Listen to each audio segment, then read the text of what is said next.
दोस्तों, आज जो कहानी आप सुनने जा रहे हैं वो कुरुक्षेत्र हरियाणा की एक फैमिली के साथ घटित सच्ची घटना है। इनके घर में एक जवान महिला की मौत हो गई थी, जिसके दाह संस्कार में विलंब और दाह संस्कार से पहले की गई कुछ गलतियों की वजह से यह परिवार बहुत ज्यादा मुसीबत में पड़ गया था, जिसे बाद में तामसिक शक्तियों के साधक एक विद्वान हिंदू साधु ने बचाया। हर किसी की पहुंच में ऐसे विद्वान नहीं होते, इसलिए वीडियो को ध्यान से सुने ताकि आपको भी ये जानकारी मिल सके कि मृत्यु उपरांत दाह संस्कार में देरी क्यों नहीं की जाती, क्यों घर के बड़े बुजुर्ग तुरंत दाह संस्कार करने को कहने लगते हैं। इसके अलावा दाह संस्कार से पूर्व किन किन बातों का विशेष ध्यान रखना होता है ताकि मरने वाले या उसके परिवार में कोई दिक्कत ना हो। तो चलो बिना देरी किए स्टार्ट करते हैं आज की कहानी। ये कहानी उन विद्वान साधु और मरने वाली महिला के पति के पॉइंट ऑफ व्यू से आगे बढ़ेगी, इसलिए पूरा ध्यान देकर देखें। गर्मियां समाप्त होने वाली थीं। वातावरण में ठंडी हवाएं बालिका जैसी अटखेलियां करने लगी थीं। हवा कभी कभी बदन में फुरफुरी छुड़वा देती थी। वैसे भी संध्या समय था। मैं और शर्मा जी तब हरिद्वार से वापसी कर रहे थे। यहाँ एक मूर्ति की स्थापना और प्राण प्रतिष्ठा के उपलक्ष्य में हम यहाँ आए थे। 2 दिनों के पश्चात आज हमारी वापसी थी। हम यातायात की कतार में शामिल हुए और मंद गति से दिल्ली की तरफ चल पड़े। रास्ते में चाय पीने के लिए रुकते और फिर चल पड़ते। रात्रि 1 बजे से पहले हम दिल्ली में आ गए। दिल्ली पहुंचे तो फिर से वही दिनचर्या आरंभ हो गई। ऐसे ही एक दिन शर्मा जी के पास एक फोन आया। फोन उनके किसी खास परिचित का था। उन्होंने अपने किसी रिश्तेदार के विषय में बात की थी और ये पूछा था कि वो उसको दिल्ली कब भेजें। शर्मा जी ने मुझसे पूछा। मैंने उनको 2 दिन बाद का समय दे दिया। 2 दिनों के बाद वो व्यक्ति दिल्ली आ गया हमारे स्थान पर। नाम था किशन। किशन अपने साथ अपने बड़े भाई को भी लेकर आया था। चाय आदि के समय हमारी बातें आरंभ हुई। शर्मा जी बोले, बताइए किशन जी, क्या समस्या है आपकी? शर्मा जी, समस्या बड़ी ही विचित्र है। मैं बताता हूं आपको। मेरी पत्नी की समस्या है ये। नाम है स्नेहा। उम्र है 30 साल। शादी को 6 साल हुए हैं। रहने वाली रोहतक की है और एक संतान है, एक पुत्री है। करीब 1.5 साल पहले स्नेह की तबीयत खराब हुई थी। इतनी अधिक खराब कि उसको अस्पताल में 2 महीनों से ज्यादा भर्ती करवाना पड़ा, लेकिन उसकी तबीयत बिगड़ती चली गई।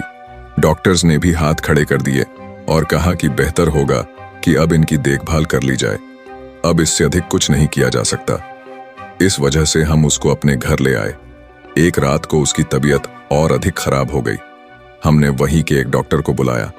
डॉक्टर ने उसको मृत घोषित कर दिया।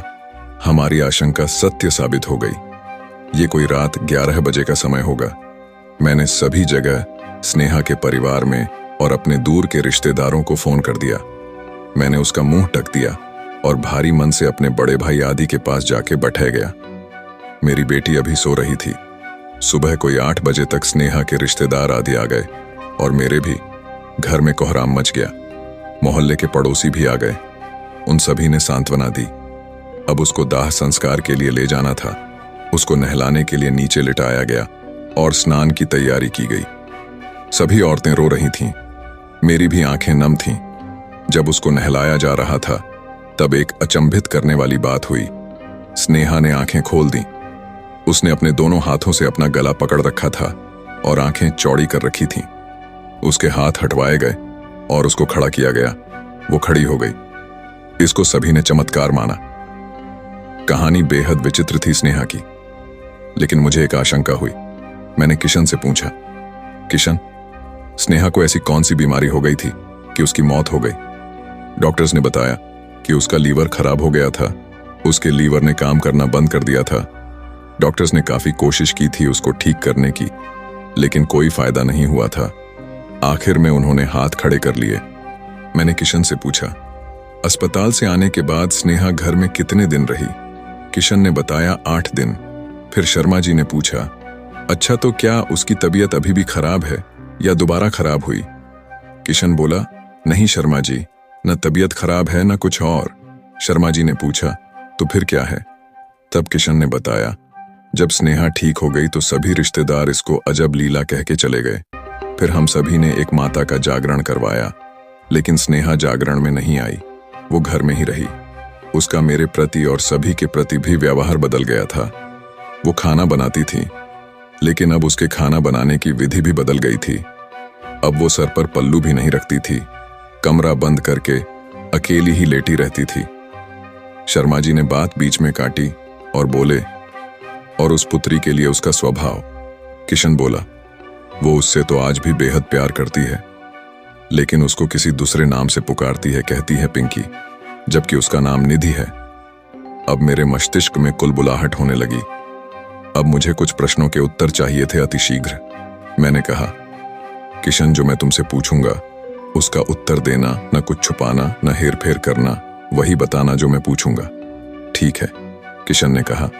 जी ठीक है। मैंने पूछा, क्या स्नेहा को अपनी मृत्यु के बारे में मालूम है? किशन ने बताया, हाँ जी, सही समय और तारीख के साथ। मैंने पूछा, अब वो किस तरह का भोजन अधिक पसंद करती है?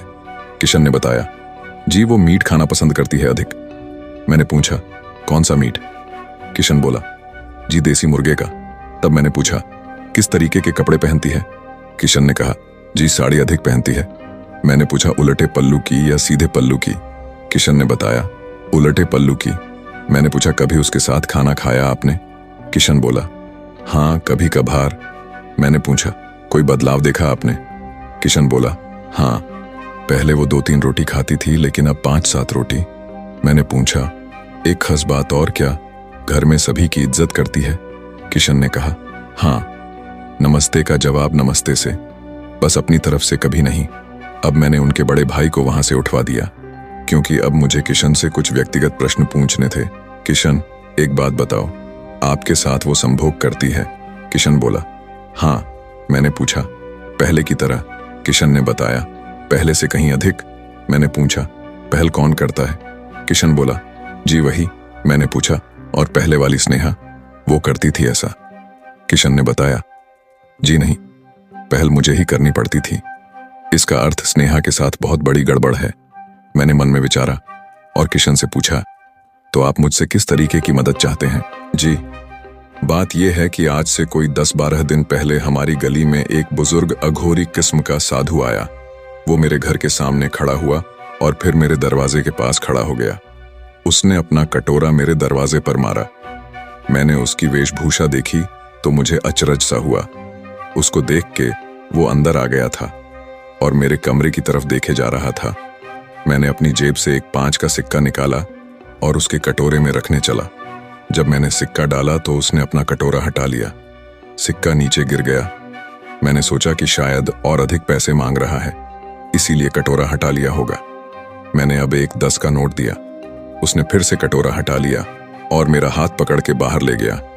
बाहर ले जाके आसपास देखा और बोला, अंदर जो औरत है वो तेरी औरत है? हाँ बाबा, मेरी औरत है, मैंने जवाब दिया।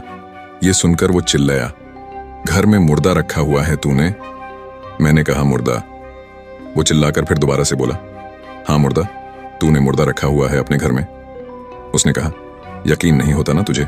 मैं बोला, कैसे यकीन होगा बाबा, वो जिंदा है। साधु ने कहा, जिंदा? अरे तेरी औरत तो कभी की मर गई। मैंने कहा, मर गई?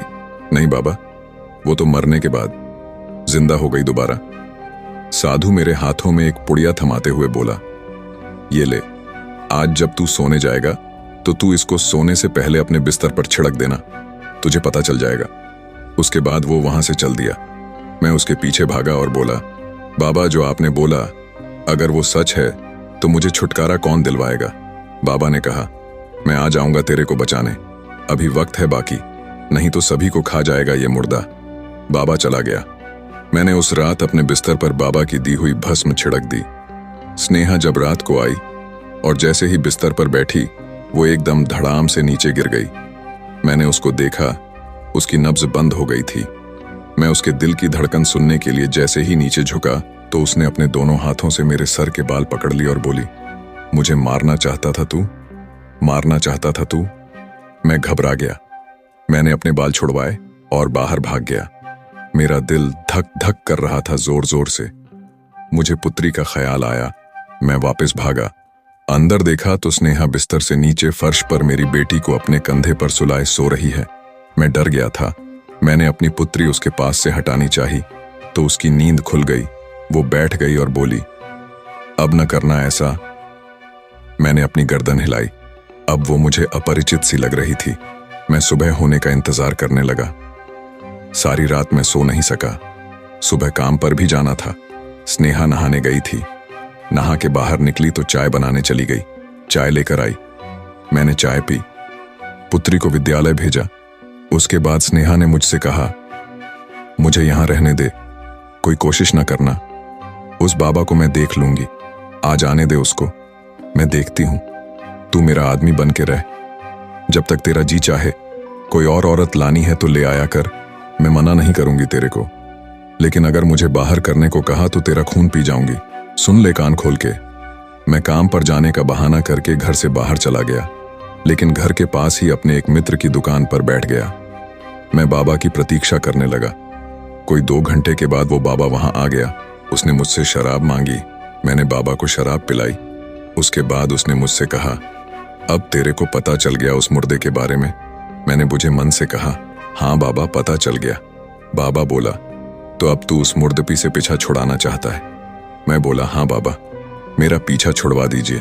तब बाबा ने कहा, अच्छा ठीक है, यदि तेरा पीछा छुड़वा दूं तो क्या सेवा करेगा बाबा की? मैंने कहा, आप बोलिए बाबा, क्या चाहिए आपको? बाबा ने कहा, रुपये लगेंगे 1 लाख। 1 लाख?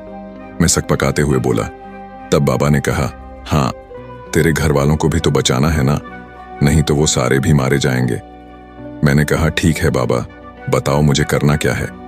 बाबा ने कहा, तुझे कुछ नहीं करना, जो करना है ये बाबा ही करेगा। और ये बोलते ही बाबा ने अपना आखिरी गिलास भी खत्म कर दिया। अब चल मेरे साथ अपने घर, देख कमाल बाबा का। ये कह के बाबा उठ गया और मेरे साथ मेरे घर चल पड़ा। हम घर पहुंचे। स्नेहा अंदर अपने कमरे में थी। वो बाबा को देखकर कमरे से बाहर आ गई। मैंने बाहर वाला घर का मुख्य दरवाजा बंद कर दिया। स्नेहा कमरे से बाहर आ गई। अपलक उसने बाबा को देखा और मुझे भी। फिर हंसते हुए मुझसे बोली, तेरे को मैंने मना किया था, लेकिन तू माना नहीं, अब इसको भी ले आया मरवाने के लिए। बाबा आगे बढ़ा और बोला, ओ कमीनी औरत, बहुत खेल दिखाया तूने, बहुत खिलाया इसको तूने, बस आज आखिरी दिन है तेरा। ये कह के बाबा ने अपने झोले में से कुछ भस्म निकाली और स्नेह पर फेंक दी। स्नेहा पर कोई असर नहीं हुआ। उसने वो भस्म अपने हाथों से झाड़ दी। मैं घबरा गया। बाबा भी ठिठक गया। स्नेहा ने कहा, तेरे जैसे बाबा मैंने बहुत मारे हैं, आज तू भी मरेगा। वो आगे बढ़ी। बाबा और मैं पीछे हटे। बाबा ने फौरन बाहर के दरवाजे की कुंडी खोली और बाहर भाग गया। मैं भी भागा, लेकिन मुझे उसने पकड़ लिया और बोली, सुन, मैं क्या तेरे को परेशान कर रही हूं? तेरी औरत हूं मैं, तुझे खुश रख रही हूं, तेरी औलाद को पाल रही हूं, तेरे को और क्या चाहिए? मैं घबरा कर बोला, बाबा ने कहा है तू मुर्दा है। वो तुरंत बोली, मैं तुझे मुर्दा दिखती हूं? मैंने कहा, नहीं तो। उसने पूछा, क्या मैं जिंदा नहीं हूं? मैं डरते हुए कहा, हाँ हाँ हो। उसने हंस के कहा, अब आगे से किसी को नहीं बुलाना, चल अंदर आजा, तुझे खुश कर दूं। और मेरा हाथ पकड़ के अंदर बेडरूम में ले गई। मेरा दिल जोर जोर से धड़क रहा था। मुझे अब अपनी मौत साफ दिखाई दे रही थी। उसने मुझे बिस्तर पर गिर दिया और मेरे ऊपर चढ़ गई। मैं किसी तरह से अपने को संभाला और भागकर अपने भाई इनके पास आ गया। मैंने इनको सारी बातें बता दी। उस दिन मैं अपनी पुत्री को विद्यालय से लाया और अपने भाई के पास ले आया। आपके परिचित मेरे भाई के रिश्तेदार हैं, उन्होंने आपके बारे में बताया। हमको बचाओ गुरुजी, हमको बचाओ। मैंने पूछा, अब स्नेहा कहाँ है? किशन ने कहा, मेरे घर में, मैं वहां दोबारा नहीं गया। अब मैं सोच में पड़ गया। मैंने 1-2 बातें और की और उनसे मैंने अगले दिन वहां उनके भाई राजकुमार के यहाँ पहुंचने को कहा। दिल्ली से कुरुक्षेत्र कोई अधिक दूर नहीं है। मैंने उनको कल का कार्यक्रम निर्धारित करने के विषय में बता दिया। वे दोनों भाई वहां से उठे और हमसे विदा ली। उनके जाने के बाद शर्मा जी ने कहा, गुरुजी, ये क्या अजीब सा मामला है?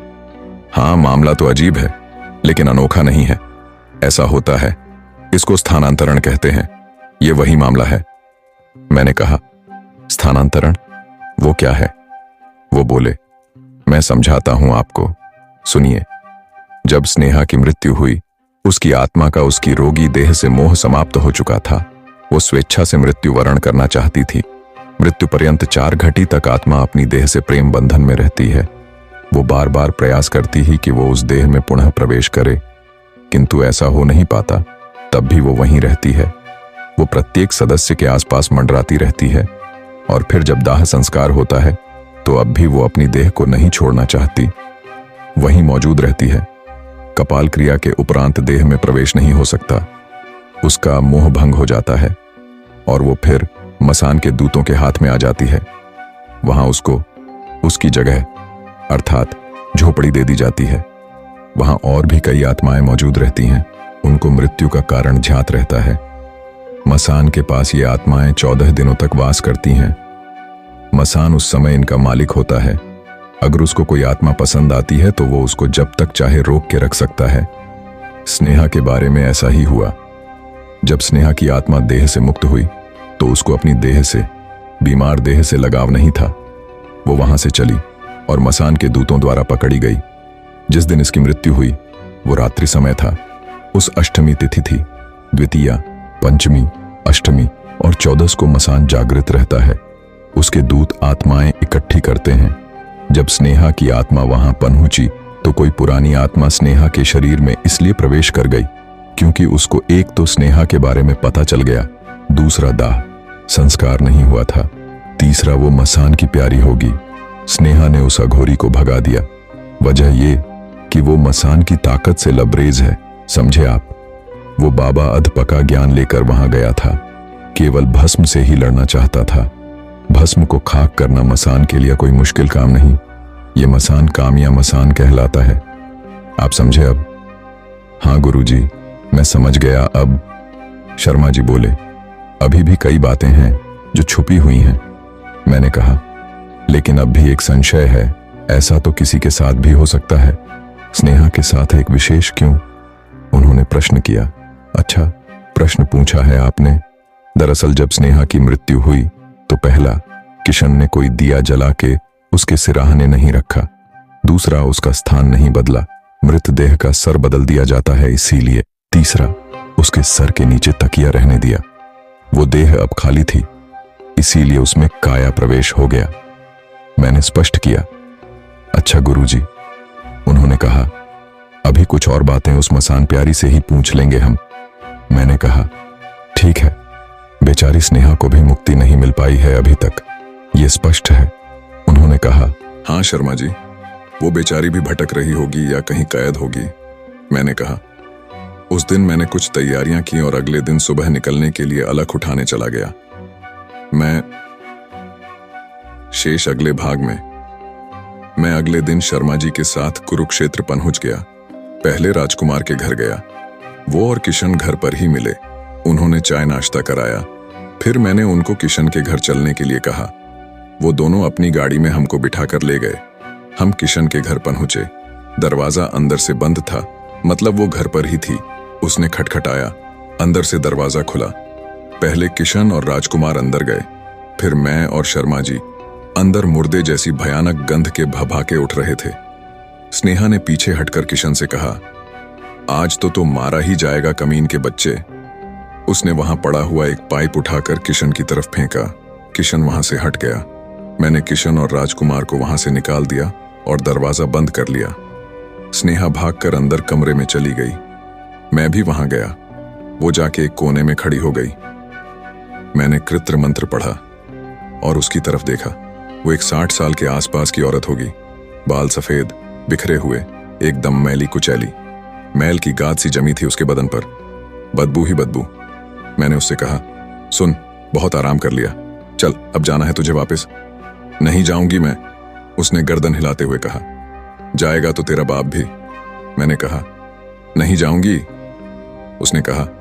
मैंने तब एक मंत्र पढ़ा, जेब से नींबू निकाला, अभिमंत्रित किया। चाकू से मैंने अपने अंगूठे के ऊपर एक हल्का सा चीरा लगाया और उस पर नींबू निचोड़ दिया। वो तड़प उठी। वो नीचे बैठते हुए बोली, मत मार, मत मार मुझे। मैंने कहा, काया प्रवेश किया है तूने? वो बोली, हाँ, करना पड़ता है। मैंने पूछा, अच्छा तो कितनों के साथ तूने ऐसा किया है? वो बोली, ये तीसरी है। मैंने कहा, बस अब तेरा ये खेल खत्म। उसने कहा, तुझे क्या फायदा होगा? मैंने कहा, तू मुझे टटोल रही है, जानती है मैं कौन हूं? वो बैठे बैठे बोली, हाँ मैं जान गई हूं। तब मैंने पूछा, तेरा नाम क्या है? उसने बताया, प्रेमवती। मैंने पूछा, कहाँ की रहने वाली है? वो बोली, एटा की हूं। मैंने हंस के कहा, मसान राजा को बुलाएगी। उसने अब रोना शुरू कर दिया और बोली, मसान राजा क्या करेगा तेरे सामने? मैंने कहा, नाटक बंद कर अपना। वो बोली और ये कहकर चुप हो गई। सुन, अगर तू मुझे जबरदस्ती करेगा तो? मैं बोला, तो क्या? आगे बोल, तेरी हिम्मत की दाद देता हूं। अब वो बोली, मुझे भगाएगा तो ये ले। उसने ऐसा कहा और अपना हाथ चबाने लगी। कभी कभार वो अपने सर फोड़ लेते हैं, हाथ या पांव का मांस खा जाते हैं और बाद में पुलिस का भय बना रहता है। मैं दौड़ के गया उसके पास। मैंने उसके हाथ को खींचा। वो हाथ मुंह से नहीं निकाल रही थी। शर्मा जी ने वो चाकू लेकर उसके दांतों के बीच में लगा के उसका हाथ निकाल दिया। हाथ पर अधिक निशान नहीं पड़े थे। मैंने उसका एक हाथ पकड़ा और दूसरा हाथ शर्मा जी ने पकड़ा। शर्मा जी ने किशन को आवाज लगाई। वे आ गए। शर्मा जी ने उनको स्नेहा को बांध देने को कहा। किशन ने फौरन एक चुन्नी से उसके हाथ और मुंह को कपड़े से बांध दिया। अब उसके पांव राजकुमार ने बांधे। मैंने किशन और राजकुमार से कह के उसको बिस्तर पर लिटवा दिया। वो मुंह से गुर्र गुर्र करती रही। मैंने शर्मा जी से कहा, शर्मा जी, इसके मुंह का बंधन खोल दो, लेकिन ध्यान से कहीं ये काट ना ले। काटेगी कैसे? इसकी मां की। ये कहते हुए वो उठे और चाकू से उसका मुंह बंधन से आजाद करा दिया। अब मैंने किशन से कहा, किशन, अब देखो अपनी पत्नी को। किशन घबरा गया। वो मेरे पास आके खड़ा हो गया। मैंने अब स्नेहा से कहा, सुन, अब अपने बारे में जो मैं पूछेंगा वो बता देना। नहीं बोलेगी तो समझ ले भस्म कर दूंगा तुझे और तेरे उस खसम कामिया मसान को। वो कुत्ते की तरह गुराई और मुझे काटने के लिए भागी। मैंने एक लात उसकी छाती में मारकर उसको पीछे कर दिया। नाम बता इस बेचारे किशन को अपना। स्नेहा। मैं तो जी आपकी स्नेहा हूं, उसने स्नेहा की आवाज में कहा। किशन के होश उड़ गए और मेरे भी। जानते हो क्यों मित्रगण? क्योंकि स्नेहा की रूह को भी इस प्रेमवती ने कैद कर लिया था, लेकिन केवल मैं और शर्मा जी ही ये बात समझ पाए थे। तू ऐसे बाज नहीं आएगी, नहीं आएगी ना? मैं खड़ा हुआ और एक झन्नाटेदार झापड़ लगा दिया उसके गाल पे। हाँ हाँ बताती हूं, मारो मत मुझे, उसने कहा। बता फिर अपनी असलियत। मैंने कहा, मेरा नाम है प्रेमवती, मैं एटा की रहने वाली हूं, 6 सालों से बाहर हूं। मैंने ही इसकी बीवी के शरीर में प्रवेश किया था। ना ये मेरा पति है और ना मैं इसकी कोई बीवी। उसने बताया, एक काम और कर, ज्यादा चालाक ना बन तू, स्नेहा को हाजिर कर अभी। मैंने कहा, कौन स्नेहा? उसने मासूमियत का मुंह बनाया। अभी बताता हूं कौन स्नेहा। मैंने चाकू को उठाया और अभिमंत्रण किया। शर्मा जी, जरा इसकी जुबान खींचो बाहर, या साली की आंख फोड़ दूं, फिर तो ये किसी काम की नहीं रह जाएगी। मैंने उसको डराने के लिए कहा, ना ना, रुक तो सही, बहुत जिद्दी है तू वैसे, उसने कहा। फिर थोड़ी देर में स्नेहा की आमद हो गई उस पर। उसने अपने जेठ को नमस्ते कहा। किशन, कैसे हो? कैसे हो तुम? हमारी बेटी कहाँ है? उसने पूछा। मैं ठीक हूं, वो ये कहते कहते रो पड़ा। मैंने उसको हिम्मत बंधवाई। मैंने कहा, किशन, सारे नाते बंधन टूट गए हैं। वो बेचारा चुप हो गया और बोला, बेटी ठीक है स्नेहा, मुझे चिंता लगी रहती है इसकी, उसने कहा और एक झटका खाया। अब दोबारा से प्रेमवती की आमद हो गई। अब भी सोच ले, मैं भी रहूंगी और ये भी। बोल क्या कहता है बेरंडुए? उसने किशन को डांटते हुए कहा। सुन छिनाल औरत, तेरा तो मैं अंत करूंगा अब, बस बहुत हुआ। मैंने कहा। अभिमंत्रण किया। किशन और राजकुमार को बाहर भेजा और अपना एक महाप्रेत प्रकट किया। उसको इस औरत की रूह को पकड़ने को कहा। महाप्रेत ने प्रवेश किया और उस प्रेमवती को बाहर खींच लाया। मेरे महाप्रेत ने उसको उल्टा करके, मतलब उसकी दोनों टांगे ऊपर और सर नीचे करके पकड़ रखा था। मैंने अपने महाप्रेत को उसको कैद करके ले जाने को कहा। उसने ऐसा ही किया। अब स्नेहा मृत थी। मैंने अब उसमें दोबारा स्नेहा की आत्मा को संचारित किया। एल्किन मंत्र से उसको 3 दिनों के लिए उस शरीर में कैद कर दिया। ये मेडिकल साइंस के लिए कोमा में जाना कहलाता है। कपाल क्रिया के बाद वो मुक्त हो जानी थी। मैं उठा, किशन से कहा, किशन, सभी रिश्तेदारों को खबर कर दो, स्नेहा की तबीयत खराब है और आज ही इसको अस्पताल में दाखिल कर दो। तुम्हारी बीवी कब की मर चुकी है, देह से मोह न पालो, तीसरे दिन इसका संस्कार कर देना। जैसा आप कहो गुरुजी। वो बेचारा वहीं बैठ गया, फूट फूट के रोया। वो अपना मोह ना त्याग सका। किशन, जैसा कहा गया है वैसा करो, इसकी धड़कन ठीक 72 घंटे बाद बंद हो जाएगी, ये मृत है। मैंने उसको समझा, बुझा दिया। उसने मेरी बात मान ली। जब मैं वहां से जा रहा था तो उसने मुझसे धनराशि की बात कही। मैंने कहा, एक काम करना, 13वीं वाले दिन एक बड़ा भंडारा करना, मैं भी आऊंगा। वो बेचारा मेरे पांव पड़ गया। मैंने उसको हिम्मत बंधाई और उसके बाद मैं और शर्मा जी वहां से वापस आ गए। ठीक 72 घंटे बाद स्नेहा को डॉक्टर्स ने मृत घोषित कर दिया और मेरे बताए अनुसार उसका दाह संस्कार कर दिया। कपाल क्रिया होते ही स्नेहा इस संसार से विदा हो गई। प्रेमवती को मैंने बाद में कैद कर दिया था, वो भी शमशान के कीकर के पेड़ पर। न कभी निकलेगी न कभी कुछ करेगी। 13वीं वाले दिन मैं वहां गया, भंडारे में शामिल हुआ। आज किशन ने दूसरी शादी कर ली है, उसकी बेटी खुश है। हाँ, मैं उसकी दूसरी शादी के निमंत्रण में नहीं जा सका। दोस्तों, यहाँ पर यह कहानी समाप्त होती है। आपको यह कहानी कैसी लगी? क्या आप में से किसी ने काया प्रवेश का ऐसा मामला सुना, या फिर आप इस बारे में क्या विचार रखते हैं? कमेंट बॉक्स में लिखकर अपनी राय जरूर शेयर करें। जल्द मिलेंगे अगली सच्ची घटना पर आधारित वीडियो के साथ। चैनल को सब्सक्राइब नहीं किया है तो अभी कर लें। धन्यवाद।